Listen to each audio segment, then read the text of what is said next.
ಘೋಷಣೆ ಹಾಕ್ರಿ. ರೈತರ ಹೋರಾಟಕ್ಕೆ ಬರ್ರಿ.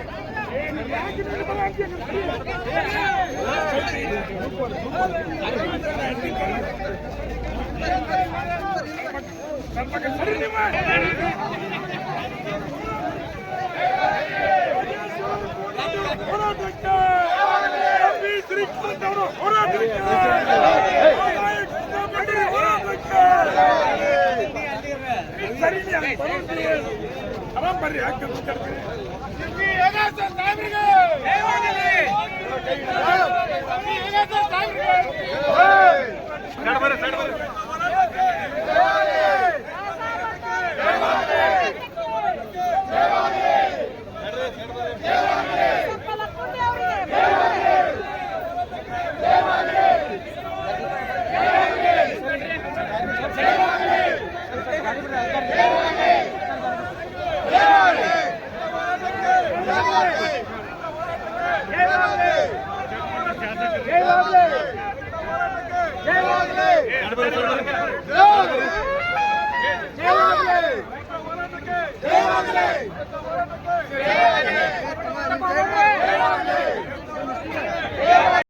ಅವರ ಈ ರೈತ ಹುತಾತ್ಮ ದಿನಾಚರಣೆ ಅಂಗವಾಗಿ ನಮ್ಮ ಸಿಪಿ ಯೋಗೇಶ್ವರ್ ಅವರು ರೈತ ಕುಲಕ್ಕೆ ಒಳ್ಳೆಯದಾಗಲಿ ಮಹದಾಯಿ ಯೋಜನೆ ಈ ಚಿತ್ರೀಕರಣ ಮುಖಾಂತರವಾದರೂ ಕೂಡ ನಮಗ ನ್ಯಾಯ ದೊರಕಲಿ ಅಂತೇಳಿ ಕಾರ್ಯಕ್ರಮವನ್ನು ಆಯೋಜನೆ ಮಾಡಿದ್ದಾರೆ. ನಮ್ಮ ಈ ವಿಧಾನಸಭಾ ಕ್ಷೇತ್ರದ ಶಾಸಕರಾಗಿರುವ NH ಕೋನರೆಡ್ಡಿ ಕೂಡ ಇದಕ್ಕ ಸಾಕಷ್ಟು ಸಹಕಾರವನ್ನ ಕೊಟ್ಟಿದ್ದಾರೆ. ಇಲ್ಲಿ ಒಂದೇ ಉದ್ದೇಶ, ಇವರಿಬ್ರು ಕಾಂಗ್ರೆಸ್ ಸರ್ಕಾರದವರ ಶಾಸಕರಾಗಿದ್ರು ಕೂಡ ಸರ್ಕಾರ ಯಾವುದೇ ಇರಲಿ ನಮ್ಮ ರೈತರಿಗೆ ನೀರು ಬರಲಿ ಅಂತ ಈ ಕಾರ್ಯಕ್ರಮ ಹಾಕಿದಾರಲ್ಲ, ಕೈ ಇದ್ದವರು ಜೋರಾದ ಚಪ್ಪಾಳೆ ತಟ್ಟುವ ಮುಖಾಂತರ ಈ ಕಾರ್ಯಕ್ರಮಕ್ಕೆ ತಾವೆಲ್ಲರೂ ಸಾಕ್ಷಿಯಾಗಬೇಕು. ಇಲ್ಲಿ ಯಾವುದೇ ಆಗಿರ್ಬೋದು, ಸರ್ಕಾರ ರೈತನ ಹೆಸರ ಮೇಲೆ ರಾಜಕಾರಣ ಮಾಡೋದು ಬೇಡ. ಇನ್ನು ಮುಂದೆ ಅದನ್ನು ಸರ್ಕಾರ ಕೇಂದ್ರವಾಗಿರ್ಬೋದು, ರಾಜ್ಯವಾಗಿರ್ಬೋದು ಎಚ್ಚೆತ್ತುಕೊಂಡು ನಮ್ಮ ಈ ಭಾಗದ ಕಳಸಾ ಬಂಡೂರಿ ಯೋಜನೆಯ ನಾಲಾ ಯೋಜನೆಗೆ ಒಂದು ಸಾಕ್ಷಿಯಾಗಿ ಅದಕ್ಕೆ ಚಾಲನೆ ಕೊಟ್ಟು ನೀರನ್ನ ಪೂರೈಸಲಿ ಅಂತ ಹೇಳ್ತಾ ನಮ್ಮ ಮಾತುಗಳಿಗೆ ವಿರಾಮ ನೀಡ್ತೇವೆ. ಶಿವಮೊಗ್ಗ 35-40 ವರ್ಷಗಳಿಂದ ಕಳಸಾ ಬಂಡೂರಿ ಹೋರಾಟಕ್ಕೆ ಬಹಳಷ್ಟು ಜನ ಇವತ್ತು ತಮ್ಮ ಪ್ರಾಣವನ್ನು ತೆತ್ತು ಬಲಿದಾನ ಮಾಡಿದ್ರು ಕೂಡ ರಾಜ್ಯ ಸರ್ಕಾರ ಮತ್ತು ಕೇಂದ್ರ ಸರ್ಕಾರಗಳು ಈ ಹೋರಾಟದ ವಿಚಾರವನ್ನ ರಾಜಕೀಯವಾಗಿ ತಗೊಂಡು ಒಬ್ಬರ ಮೇಲೆ ಜವಾಬ್ದಾರಿಯನ್ನು ಹಾಕ್ತಾ ಈ ಹೋರಾಟ ಇವತ್ತು ಅಂತಿಮ ತಾರ್ಕಿಕ ಹಂತಕ್ಕೆ ಬರಲಿಕ್ಕೆ ಅವಕಾಶವನ್ನ ಕೊಡ್ತಾ ಇಲ್ಲ. ನಮಗೆ ಬೇಕಾದಂತ ನೀರು ನಮಗೆ ದಕ್ತಾ ಇಲ್ಲ. ಈ ಹೋರಾಟವನ್ನ ಮುಂದಿನ ದಿನಗಳಲ್ಲಿ ರಾಜ್ಯ ವ್ಯಾಪ್ತಿ ನಾವು ವಿಸ್ತರಿಸಬೇಕು ಅಂತ ಅನ್ಕೊಂಡಿದ್ದೀವಿ. ಈ ಹೋರಾಟಕ್ಕೆ ಬೆಂಬಲವನ್ನ ಕೊಡ್ತಾ ಇರ್ತಕ್ಕಂಥ ಕರ್ನಾಟಕ ರಾಜ್ಯದ 10 ಹಲವಾರು ಸಂಘಟನೆಗಳು ಇವತ್ತು ನಮ್ಮ ಜೊತೆ ಇದ್ದಾವೆ. ಇವತ್ತು ಈ ರಾಜ್ಯದ ಕಣ್ ತೆರಿಬೇಕು. ರಾಜ್ಯ ಸರ್ಕಾರ, ಕೇಂದ್ರ ಸರ್ಕಾರಗಳು ಒಬ್ಬರ ಮೇಲೊಬ್ಬರು ದೂರ ಇರ್ತಾ ನಮ್ಮ ಹೋರಾಟವನ್ನು ಹತ್ತಿಸ್ತಾ ಇದ್ದಾರೆ. ಇಷ್ಟು ಒಂದು ದೊಡ್ಡ ಹೋರಾಟ ಆಗ್ತಾ ಇದ್ರು ಕೂಡ ನಮ್ಗೆ ಬೇಕಾದಂತ ನೀರು ದಕ್ತಾ ಇಲ್ಲ ಅನ್ನೋ ಒಂದು ಕೂಗು ನಮ್ಮ ರೈತರಿಗಿದೆ. ಇವತ್ತು ಇಡೀ ಉತ್ತರ ಕರ್ನಾಟಕದಲ್ಲಿ ಬರಗಾಲ ತಾಂಡವವಾಗ್ತಾ ಇದೆ. ಸರ್ಕಾರಗಳು ನಮ್ಮ ಕಡೆ ಕಣ್ಣೆತ್ತು ನೋಡ್ತಾ ಇಲ್ಲ. ಹಾಗಾಗಿ ಮುಂದಿನ ದಿನಗಳಲ್ಲಿ ನಾವು ಹೋರಾಟವನ್ನು ಪೂರ್ಣಗೊಳಿಸಬೇಕು ಅನ್ನೋ ತೀರ್ಮಾನವನ್ನ ಮಾಡಿದ್ದೇವೆ ಅಂತ ಹೇಳ್ತಾ, ಇಲ್ಲಿ ಬಂದಿರ್ತಕ್ಕಂಥ ತಮ್ಮೆಲ್ಲರಿಗೂ ಕೂಡ ರೈತ ಹುತಾತ್ಮರ ದಿನದಂದು ಗೌರವವನ್ನು ಸಲ್ಲಿಸ್ತಾ ಮುಂದಿನ ದಿನಗಳಲ್ಲಿ ನಮ್ಮ ಹೋರಾಟವನ್ನ ತೀವ್ರ ಮಾಡೋಣ ಅಂತ ಹೇಳ್ತಾ ತಮ್ಗೆಲ್ಲರಿಗೂ ಬಂದಿಸ್ತಾ ನಾನು ಮಾತನ್ನು ಮುಗಿಸ್ತೇನೆ. ರೈತ ಹೋರಾಟಕ್ಕೆ, ರೈತ ಹೋರಾಟಕ್ಕೆ, ರೈತ ಹೋರಾಟಕ್ಕೆ ಭಗಿನಿಯರಿಗೆ ನಾನು ಧನ್ಯವಾದ ಹೇಳ್ತಾ ನಮ್ಮ ಹೋರಾಟ ಹೀಗೆ ಮುಂದುವರಿಸ್ತೀವಿ. ನಮ್ಗೆ ನ್ಯಾಯ ಸಿಗುತ್ತೆ ಅಂತ ನಾನು ಕೂಡ ಅಂದ್ಕೊಂಡಿದ್ದೀನಿ. ಸ್ವಾಮೀಜಿಯವರು ಬಂದಿದ್ದಾರೆ, ಸ್ಥಳೀಯ ಶಾಸಕರು ಬಂದಿದ್ದಾರೆ. ಇವರೆಲ್ಲರ ಮುಖಂಡರಲ್ಲಿ ನಾವು ನಮಗೆ ನ್ಯಾಯ ಸಿಗುವವರೆಗೂ ನಮ್ಮ ಹೋರಾಟವನ್ನ ಮುಂದುವರಿಸ್ತೀವಿ ಅಂತೇಳಿ ನಾನಿವತ್ತು ರೈತ ಹುತಾತ್ಮ ದಿನದಂದು ಎಲ್ಲರೂ ಸೇರಿ ಇವತ್ತು ಪ್ರತಿಜ್ಞೆ ಮಾಡ್ತಾ ಇದ್ದೀವಿ ಅಂತ ಹೇಳ್ತಾ, ಬಂಧುಗಳೇ, ಕಳಸಾ ಬಂಡೂರು ಹೋರಾಟಕ್ಕೆ, ರೈತ ಹೋರಾಟಕ್ಕೆ, ನಮಗೆ ನ್ಯಾಯ ಸಿಗುವವರೆಗೂ ನಾವು ಹೋರಾಟವನ್ನು ಮುಂದುವರಿಸ್ತೀವಿ. ನಿಮ್ಮ ಎಲ್ಲರೂ ಬೆಂಬಲ ಇರಲಿ. ನಮಸ್ಕಾರ. ಪೂಜ್ಯರ ಪಾದಗಳಿಗೆ ಸಾಷ್ಟಾಂಗ ನಮಸ್ಕಾರ ಸಲ್ಲಿಸಿ, ಮಾಜಿ ಸಚಿವರು, ಚಿತ್ರನಟರು,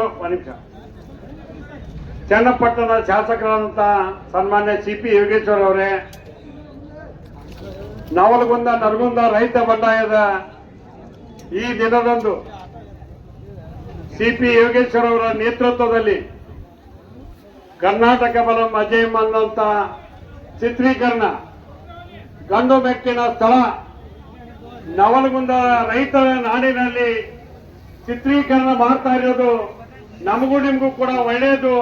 ಇಡೀ ರಾಜ್ಯಕ್ಕೆ ಈ ಸಂದೇಶವನ್ನ ತೋರಿಸ್ತಕ್ಕಂಥದ್ದು ಅವರ ಕರ್ತವ್ಯವಾಗಿದೆ ಅನ್ನೋದನ್ನ ಹೇಳಿಕೆ ಬಯಸ್ತೇನೆ. ಅವರು ಕೂಡ ಹೋರಾಟ ಮಾಡಿ ಬಂದವರು. ಚನ್ನಪಟ್ಟಣದಲ್ಲಿ ನೂರಾರು ಕೆರೆಗಳನ್ನ ತುಂಬಿ ರೈತರ ಭವನೆಯನ್ನ ಈಡೇರಿಸಿದಂತವ್ರು. ನಾವು ಮೊದಲಾಗಿದ್ದ ಎಲ್ಲರೂ ಹೋರಾಟ ಮಾಡ್ಕೊಂಡ್ ಬಂದೇವಿ. ಈ ಕ್ಷೇತ್ರದ ಜನ ಹೋರಾಟ ಮಾಡ್ಕೊಂಡ್ ಬಂದಾರ. ನಮ್ಮ ಉದ್ದೇಶ ಇರ್ತಕ್ಕಂಥದ್ದು ಇವತ್ತೊಂದು ಕೆಟ್ಟ ಸುದ್ದಿನ ಬಂದೈತೆ ಅಂತ ಹೇಳ್ಬಿಡ್ತೇನೆ ನಿಮ್ಮ ಮುಂದೆ.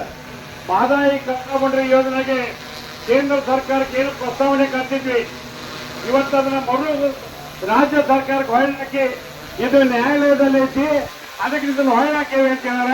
ಅದಕ್ಕೆ ನಮ್ದು ಎಲ್ಲರಿಗೂ ಹಕ್ಕೊತ್ತಾಯ ಆಗಿದೆ. ನರಗುಂದ ರೈತ ಬಂಡಾಯ ದಿವಸ ಈ ಹಕ್ಕನ್ನ ನಾವೇನು ಚಲನಚಿತ್ರೀಕರಣ ಮಾಡ್ತಕ್ಕಂಥ CP ಯೋಗೇಶ್ವರ್ ಅವರ ನೇತೃತ್ವ ಇದನ್ನ ಪಡೆದೇ ತೀರ್ಸಿವನ್ನಂತ ಹೋರಾಟಕ್ಕೆ ತಮ್ಮೆಲ್ಲರ ಬೆಂಬಲ ಇರಲಿ ಅಂತ ಹೇಳಿ ನಾವೆಲ್ಲರೂ ಅಬ್ದುಲ್ ತೂರಿ ನಾವು ಇದರ ಪರವಾಗಿದ್ದೇವೆ.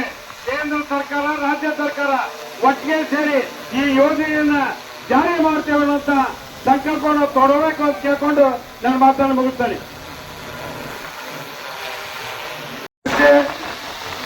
ಹಿರೇಮಠ ಗುರುಗಳಿಗೆ ಪಾದಗಳಿಗೆ ನಮಸ್ಕರಿಸಿ, ಈ ಭಾಗದ ಜನಪ್ರಿಯ ಶಾಸಕರು, ರೈತ ಪರ ಹೋರಾಟಗಾರರು, ಕಳಸಾ ಬಂಡೂರಿ ಅಂತಕ್ಕಂಥ ಈ ಒಂದು ಯೋಜನೆಯನ್ನ ಕರ್ನಾಟಕ ವಿಧಾನಸಭೆಯಲ್ಲಿ 2013ರಿಂದ 2018ರವರೆಗೆ ಜೆಡಿಎಸ್ ಶಾಸಕರಾಗಿ ಇವಾಗ ಸರ್ಕಾರದ ಭಾಗವಾಗಿ ಕೆಲಸ ಮಾಡತಕ್ಕಂಥ ನಮ್ಮ ನಿಮ್ಮೆಲ್ಲರ ನಾಯಕರಾದಂತ ಕೋನರೆಡ್ಡಿ ಅವರೇ, ಇವತ್ತಿನ ರಾಮನಗರದ ಶಾಸಕರು, ಮಾಜಿ ಸಚಿವರು, ಕರ್ನಾಟಕ ರಾಜ್ಯದಲ್ಲಿ 10 ಹಲವಾರು ಇಲಾಖೆಗಳನ್ನ ಸಮರ್ಥವಾಗಿ ಎದುರಿಸಿ ಜನರ ಸಮಸ್ಯೆಗಳಿಗೆ, ರೈತರ ಸಮಸ್ಯೆಗಳಿಗೆ, ಮಂಡ್ಯ, ಮೈಸೂರು, ಹಾಸನ ಭಾಗದಲ್ಲಿ ಲಕ್ಷಾಂತರ ರೈತರ ಬಾಳಿಗೆ ನೀರು ಕೊಡೋದ್ರ ಮುಖಾಂತರ, ನೀರಾವರಿ ಹರಿಸೋದ್ರ ಮುಖಾಂತರ